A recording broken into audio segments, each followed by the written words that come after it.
San Ricardo. Parece como si el Señor quisiera ya señalar desde la cuna que algunos hombres pueden hacer obras grandes en este pequeño mundo. La vida de nuestro protagonista, San Ricardo, no fue fácil desde que nació hasta su muerte. Le tocó vivir en una nación y en un tiempo en el que tanto la Iglesia como la misma sociedad atravesaba tiempos nada fáciles. Los obispos eran más bien como lores y amantes de las grandezas de este mundo. Los mismos monjes dejaban tanto que desear, ya que estaban entregados al lujo y a la vida fácil, con el detrimento que esto lleva a la vida de oración y entrega al Señor y a los hermanos. Sin embargo, el lema de Ricardo fue siempre este: austeridad, caridad y energía. Sí, fue muy enérgico y nunca se casó con la injusticia. Nació el 1197 en Wyche, no lejos de Worcester, en Inglaterra, de padres ricos y buenos cristianos. Lo enviaron a diversas partes para que realizara sus estudios, en lo que siempre sobresalió por su inteligencia y constancia.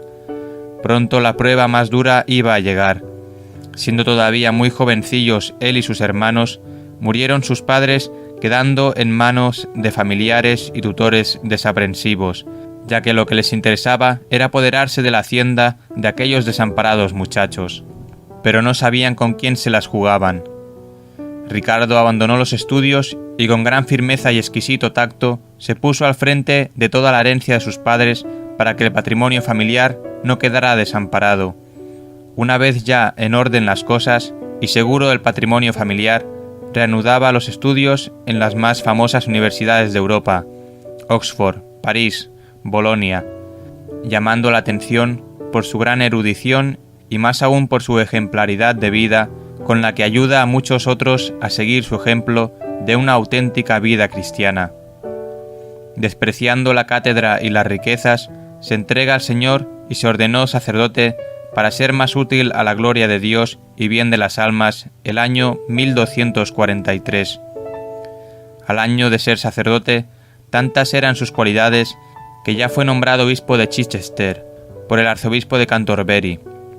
Pero su nombramiento fue causa de duras calumnias y persecución por parte del rey Enrique III, que quería seguir gobernando la Iglesia igual que gobernaba el Estado. El Papa Inocencio IV confirmó este nombramiento, pero a pesar de ello, el rey dio órdenes muy severas contra él y contra los que lo amparaban. Todos le negaban alojamiento, caminó vagabundo por diversas ciudades hasta que se hizo obispo misionero, recorriendo pueblos y aldeas, predicando a Jesucristo y haciendo el bien que podía a todos los pobres. El coraje de Ricardo no decae ante las dificultades y persecuciones que es el objetivo por parte del rey y sus secuaces. Más de una vez se presentó valientemente ante el rey para echarle en cara, con palabras muy duras, sus errores y sus injustas pretensiones contra los poderes de la Iglesia. El rey es intransigente y se burla de él, pero Ricardo no decae. Más aún, él mismo alienta a los que no creen en las patrañas del monarca y les dice que tengan paciencia, que ya llegará el día que se haga justicia. San Ricardo supo defender con energía los derechos de la Iglesia y de los católicos, que ya en este tiempo eran atacados y querían ser absorbidos por la omnímoda autoridad del rey. Ya está iniciándose, a una distancia de varios siglos, lo que a mediados del siglo XVI surgirá como el cisma anglicano. Junto con este coraje y carácter enérgico, San Ricardo era todo bondad y caridad para con los pobres, los necesitados y los marginados. Él estaba siempre dispuesto a defender al más débil. Roma amenazó al rey que quedaría excomulgado si no reconocía a Ricardo como legítimo obispo de Chichester. Por fin, Era llegada la hora de la paz y reconocimiento de sus derechos. Ya estaba extenuado de fuerzas y le llegó su hora a primeros de abril de 1253, mientras decía: Madre, María de Dios y Madre de Misericordia, defiéndenos del enemigo y recíbenos en el cielo. Otros santos de hoy: Pancracio, Sixto, Benigno, Vulpiano, Nicetas.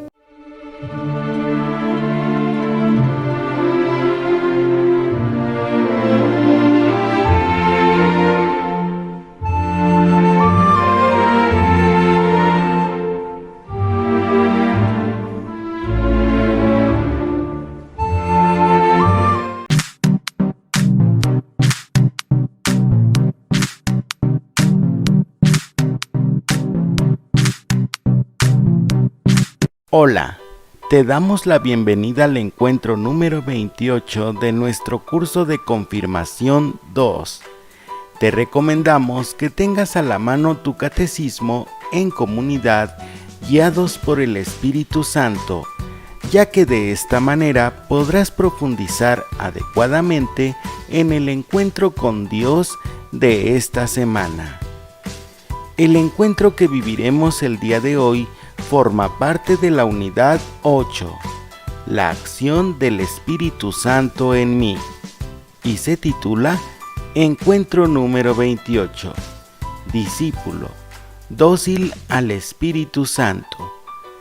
El objetivo particular de este encuentro es reconocer las actitudes y habilidades que hemos de desarrollar para convertirnos en auténticos discípulos misioneros de Jesús. En presencia de mi Padre Dios, iniciaremos nuestro encuentro poniéndonos en la presencia de Dios para darle gracias por todas las bendiciones que nos ha concedido durante esta semana. Lo haremos a través del siguiente canto.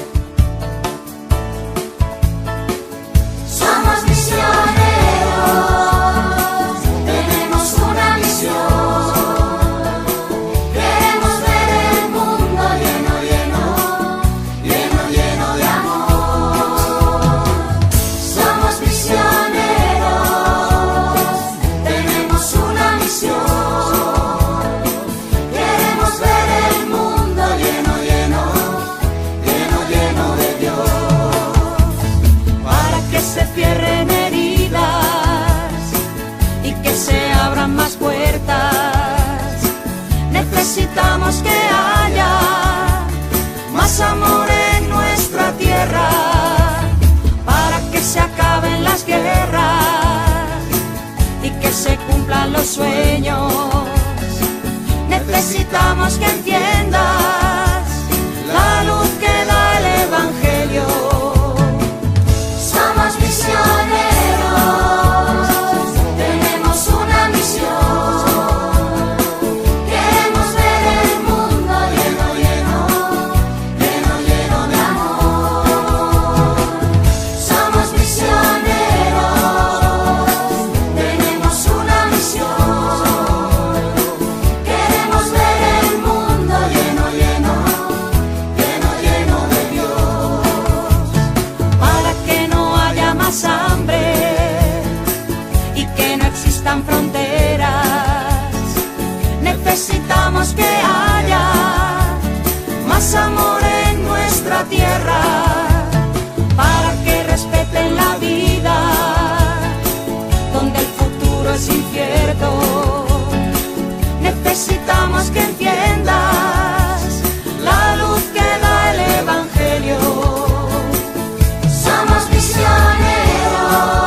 se abran caminos donde dejar nuestras huellas. Necesitamos que haya más amor en nuestra tierra, para que a nadie le falte el amor como sustento. Necesitamos que entiendas la luz que da el Evangelio. Somos misioneros, tenemos una misión. Queremos ver el mundo lleno, lleno, lleno, lleno de amor. Somos misioneros, tenemos una misión. Queremos ver el mundo lleno, lleno, lleno, lleno de Dios. Somos misioneros, tenemos una misión. Conozco. Actitudes y habilidades. En un papel bond iremos haciendo una lista junto con nuestra familia de lo que conocemos por actitudes, positivas y negativas, y habilidades. Luego, escoge las que se te facilitan más y escríbelas en los espacios correspondientes de tu libro de trabajo. Hacia la adultez cristiana. Tenemos que desarrollar nuestras actitudes y habilidades para convertirnos en auténticos discípulos, misioneros de Cristo. Desde nuestro bautismo somos miembros de la Iglesia, gran familia de Dios, pero ya no somos niños. Ahora estamos por pasar a la etapa de la adultez cristiana. ¿Cuándo damos ese paso? Cuando recibimos la confirmación, que es el sacramento de la madurez cristiana. Escucho a Dios, mi Padre. Ha llegado el momento de escuchar la palabra de Dios. Para ello deberás ubicar en tu Biblia el libro de los Hechos de los Apóstoles, capítulo 3, versículos 3 al 10. Luego, capítulo 9, versículos 1 al 30. Posteriormente deberás pasar a la carta a los Romanos, capítulo 8, versículos 5 al 17. La palabra de Dios nos dice: Pedro y Juan subían juntos al templo a la hora novena, la de la oración. Y era traído un hombre cojo de nacimiento, a quien ponían cada día a la puerta del templo, que se llama la Hermosa, para que pidiese limosna de los que entraban en el templo. Cuando vio a Pedro y a Juan que iban a entrar en el templo, les rogaba que le diesen limosna. Pedro con Juan, fijando en él los ojos, le dijo: «Míranos». Entonces él les estuvo atento, esperando recibir de ellos algo. Mas Pedro dijo: «No tengo plata ni oro, pero lo que tengo te doy. En el nombre de Jesucristo de Nazaret, levántate y anda». Y tomándole por la mano derecha le levantó, y al momento se le afirmaron los pies y tobillos. Y saltando, se puso en pie y anduvo, y entró con ellos en el templo, andando y saltando y alabando a Dios. Y todo el pueblo le vio andar y alabar a Dios. Y le reconocían que era el que se sentaba a pedir limosna a la puerta del templo, la Hermosa. Y se llenaron de asombro y espanto por lo que le había sucedido. Saulo, respirando aún amenazas y muerte contra los discípulos del Señor, vino al sumo sacerdote y le pidió cartas para las sinagogas de Damasco, a fin de que si hallase algunos hombres o mujeres de este camino, los trajese presos a Jerusalén. Mas yendo por el camino, aconteció que al llegar cerca de Damasco, repentinamente le rodeó un resplandor de luz del cielo. Y cayendo en tierra oyó una voz que le decía: «Saulo, Saulo, ¿por qué me persigues?» Él dijo: «¿Quién eres, Señor?» Y le dijo: «Yo soy Jesús, a quien tú persigues. Dura cosa te es dar coces contra el aguijón». Él, temblando y temeroso, dijo: «Señor, ¿qué quieres que yo haga?» Y el Señor le dijo: «Levántate y entra en la ciudad y se te dirá lo que debes hacer». Y los hombres que iban con Saulo se pararon atónitos, oyendo a la verdad la voz, mas sin ver a nadie.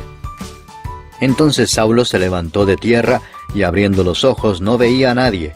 Así que, llevándole por la mano, le metieron en Damasco, donde estuvo 3 días sin ver, y no comió ni bebió.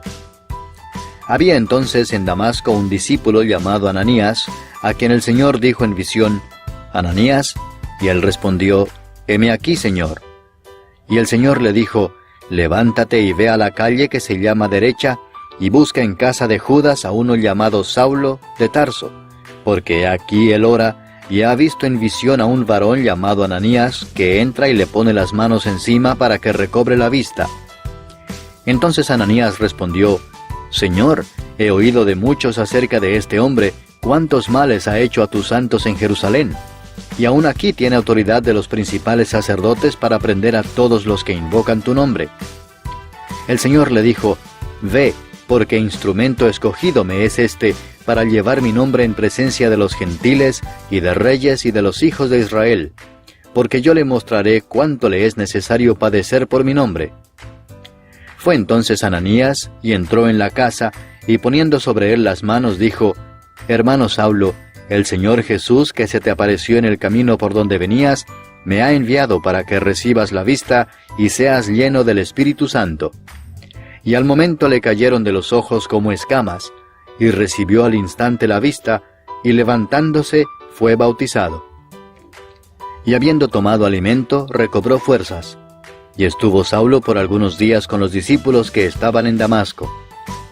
Enseguida predicaba a Cristo en las sinagogas, diciendo que éste era el Hijo de Dios.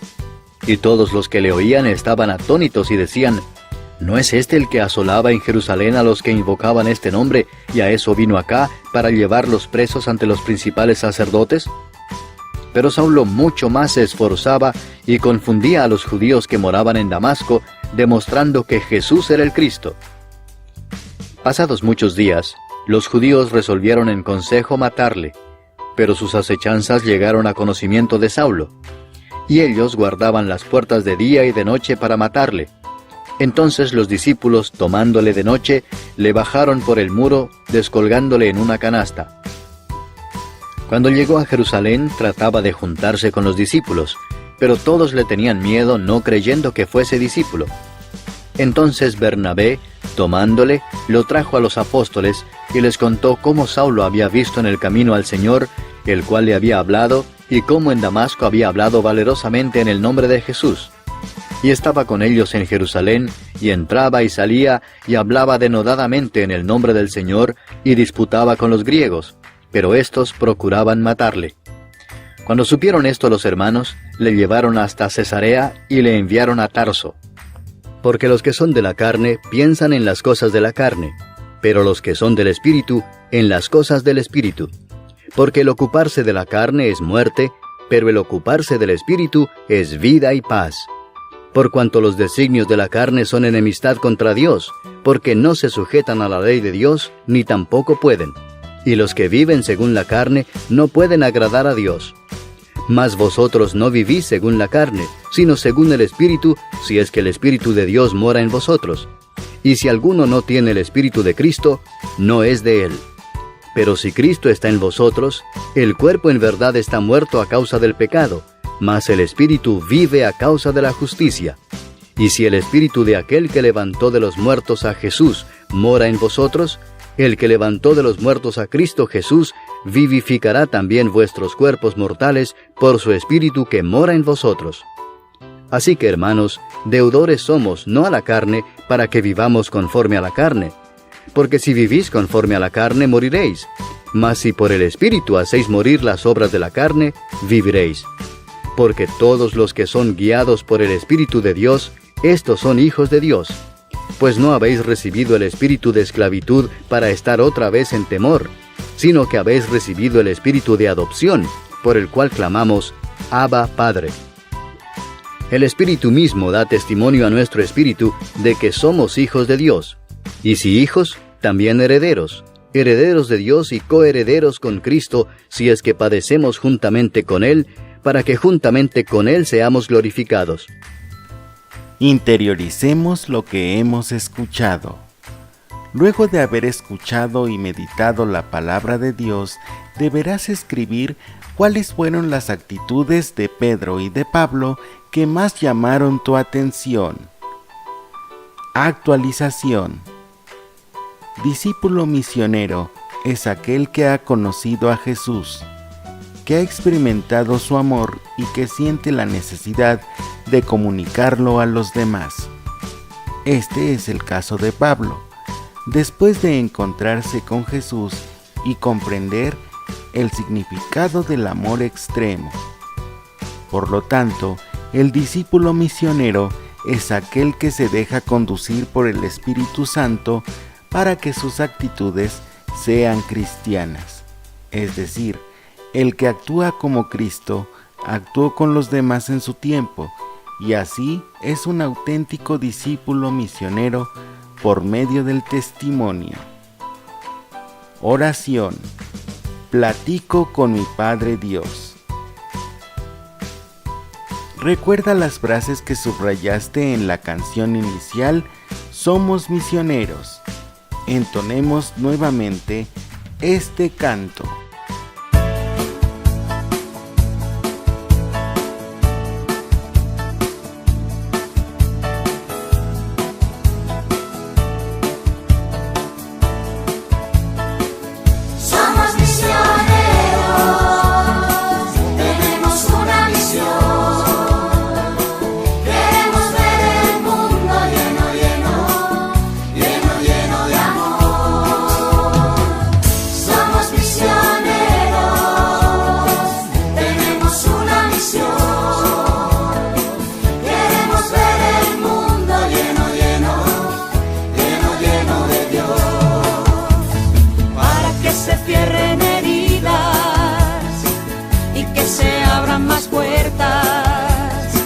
Necesitamos que haya más amor en nuestra tierra para que se acaben las guerras y que se cumplan los sueños.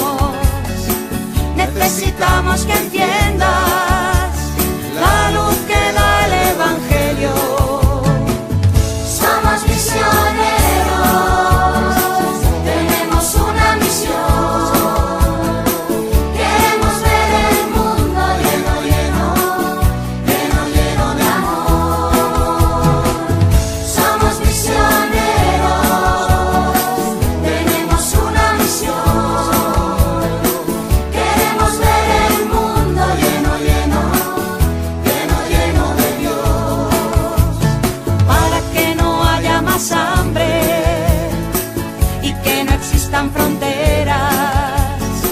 Necesitamos que haya más amor en nuestra tierra para que respeten la vida donde el futuro es incierto.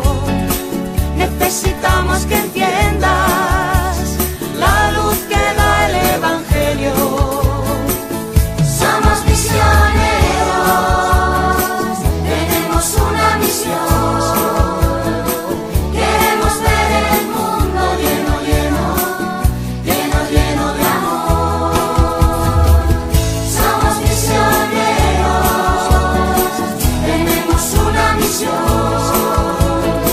Queremos ver el mundo.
Memorizo. En esta sección deberás elaborar 7 separadores con la siguiente frase: el discípulo misionero de Jesús es dócil al Espíritu Santo. Luego los vas a obsequiar a quienes tú elijas. Aprendo. Reflexiona y medita las siguientes preguntas para que las puedas contestar. ¿Te has sentido amado por Jesús? ¿Cuándo? ¿Quieres que los demás sientan ese amor? ¿Quieres comunicarlo a los demás? ¿Cómo lo harías? ¿Quién podría ayudarte? Avanzo. Fomenta las actitudes cristianas en la escuela y en tu familia. Refleja tu compromiso de discípulo misionero de Jesús, que te dejas conducir por el Espíritu Santo. Puedes expresar valores como el respeto, la honestidad, la tolerancia y otros que en su tiempo Jesús puso en práctica. Dibuja en el espacio correspondiente de tu catecismo cómo anunciarías a Jesús en la escuela y con tu familia. Para vivir en familia. Comenta con tu familia que el Espíritu Santo nos ayuda a tener actitudes y habilidades cristianas. Durante la semana deberás anunciar a Cristo a un amigo tuyo. Compruebo mi fe. Describe las actitudes cristianas que observas en tu catequista. Te damos las gracias por haber vivido con nosotros este encuentro.